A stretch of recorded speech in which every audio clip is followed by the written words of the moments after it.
नाज़रीन अस्सलामु अलैकुम वरहमतुल्लाहि ताला बरकातुहू। नाज़रीन, हम उम्मीद करते हैं कि तमाम अहबाब खैरी व आफियत से होंगे, खुशहाल होंगे। जिसकी जो परेशानी हो मौला करीम सबकी परेशानी को दूर फरमाएँ। और ये जो नक्श लेकर के नाज़रीन हम आए हैं, मोहब्बत का सिफली नक्श। ये नक्श अंडा पे किया जाता है, यानी कि इस नक्शे को लिख कर के अंडे के अंदर दाखिल करके तब इस नक्शे को लिखा जाता है। मेरे नाज़रीन, आप जब भी नक्शे लिखा करें, इसके लिए और इस नक्शे के लिए वक्त का पाया जाना बहुत ज़रूरी है, यानी दिन का एतबार इस पे है। यानी मंगल और एतवार के दिन करेंगे तो सबसे ज़्यादा इसमें आपको फ़ायदा पहुँचेगा। और दिनों में भी कर सकते हैं, मगर मंगल और एतवार के दिन में इतना ज़्यादा असर रखेगा कि आप जितना सोच नहीं सकते हैं, सोच से ज़्यादा ऊपर रहेगा। तो ये मोहब्बत का सिफली नक्शे है। इसको किसी वक्त और किसी टाइम भी कर सकते हैं। दिन एतवार और मंगल का रहे तो आपके लिए ज़्यादा बेहतर रहेगा।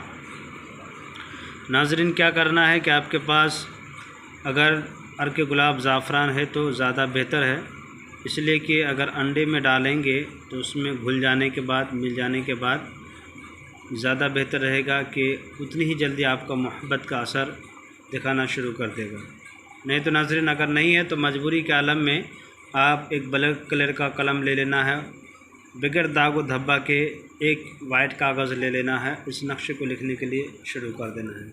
करना कुछ यूँ है कि नाज़रीन, इस तरह से जदवल बना लेना है।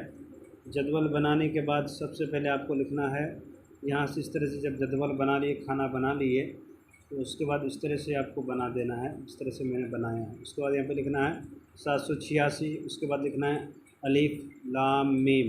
उसके बाद लिखना है अलिफ लाम हा, इसको लिख देना। नीचे में क्या करना है, महबूब का नाम यहाँ लिखना है, जिससे मोहब्बत करते हैं उसका नाम। उसके बाद अपना नाम यहाँ पे लिखना है नीचे में। माँ का नाम या उसके माँ का नाम नहीं लिखना है, किसी के माँ का नाम नहीं लिखना है, सिर्फ महबूब का नाम और अपना नाम लिखें। जब आपने इस नक्शे को लिख दिए, लिखने के बाद आपका नक्शा मुकम्मल हो गया। करना क्या है कि आपको एक अंडा मंगाना है और कहीं कहीं उसको दूसरे नाम के चीज़ों से जाने जाते हैं और कहीं अंडे के नाम से जाने जाते हैं। तो वही अंडा मंगा करके, अगर अंडा अच्छा हो तो उसे हल्का सा ऊपर का हिस्सा तोड़ दिया जाए। तोड़ने के बाद अंडा कहीं पे फूटा ना हो, हल्का सा तोड़ना है ऊपर के हिस्सा, और इस तरह तोड़ना है कि सिर्फ़ और सिर्फ ये नक्श उसके अंदर दाखिल हो जाए। क्या करना है कि अंडे को तोड़ना है। तोड़ने के बाद जिस तरह ताबीज़ बनाते हैं, बनाने के बाद उस अंडे के अंदर में इस नक्श को दाखिल कर देना, अंदर डाल देना है। और डालने के बाद इस नक्श को ले जाना है ऐसी जगह पे जहाँ पे कोई नज़र नहीं आता हो, यानी बयाबान जंगल हो या कब्रिस्तान हो। अगर कब्रिस्तान में दफन करना है तो उसके किनारे वाले हिस्से पे दफन करें, यानी कि सब कब्रिस्तान है उसके कात में ला कर के उसके करीब में ले जाकर दफन कर सकते हैं। या नहीं तो बयाबान जंगल है जिसमें सन्नाटा है, कोई चीज़ कोई शख्स आना जाना नहीं करता हो, उसमें जा कर के इस नक्शे को कम अज़ कम ज़मीन के नीचे दफन कर दें। या ना तो कब्रिस्तान में कर दें, कब्रिस्तान के करीब में, यानी ऐसा हिस्सा पे जो कब्र हो, कब्र वालों के ऊपर ना करें, यानी कब्र के साइड में जा कर के दफन कर सकते हैं।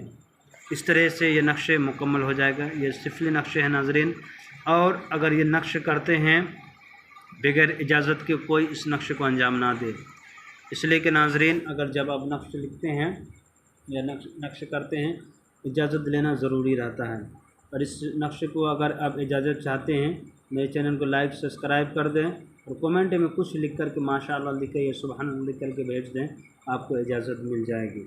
यह मोहब्बत का बहुत ही ख़तरनाक सिफली नक्शे है मेरे नाज़रीन।